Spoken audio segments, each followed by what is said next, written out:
एक दिन गौतम बुद्ध अपने शिष्यों के साथ एकदम शांत बैठे हुए थे। उन्हें इस प्रकार बैठे हुए देख शिष्य चिंतित हुए कि कहीं वह अस्वस्थ तो नहीं है। एक शिष्य ने उनसे पूछा कि आज वह मौन क्यों बैठे हैं? क्या शिष्यों से कोई गलती हो गई है? इसी बीच एक अन्य शिष्य ने पूछा कि क्या वह अस्वस्थ हैं? पर बुद्ध मौन रहे।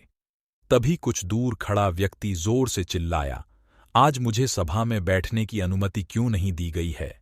बुद्ध आंखें बंद करके ध्यान मग्न हो गए। वह व्यक्ति फिर से चिल्लाया, मुझे प्रवेश की अनुमति क्यों नहीं मिली? इसी बीच एक उदार शिष्य ने उसका पक्ष लेते हुए कहा कि उसे सभा में आने की अनुमति प्रदान की जाए। बुद्ध ने आंखें खोलीं और बोले, नहीं, वह अछूत है, उसे आज्ञा नहीं दी जा सकती। यह सुनकर शिष्यों को बड़ा आश्चर्य हुआ। बुद्ध उनके मन का भाव समझ गए और बोले, हाँ, वह अछूत है। इस पर कई शिष्य बोले, हमारे आश्रम में जात पात का कोई भेद ही नहीं, फिर वह अछूत कैसे हो गया? तब बुद्ध ने समझाया, आज वह क्रोधित होकर आया है। क्रोध से जीवन की एकाग्रता भंग होती है।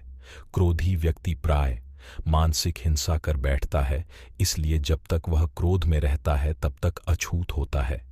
इसलिए उसे कुछ समय एकांत में खड़े रहना चाहिए। क्रोधित शिष्य भी बुद्ध की बातें सुन रहा था। पश्चाताप की अग्नि में तप कर वह समझ चुका था कि अहिंसा ही मनुष्य का महान कर्तव्य व परम धर्म है। वह बुद्ध के चरणों में गिर पड़ा और कभी क्रोध न करने का प्रण लिया। शिक्षा आशय यह है कि क्रोध के कारण व्यक्ति अनर्थ कर बैठता है और पश्चाताप उसे बाद में होता है, जिसका कोई लाभ नहीं मिलता। इसलिए हमें क्रोध नहीं करना चाहिए।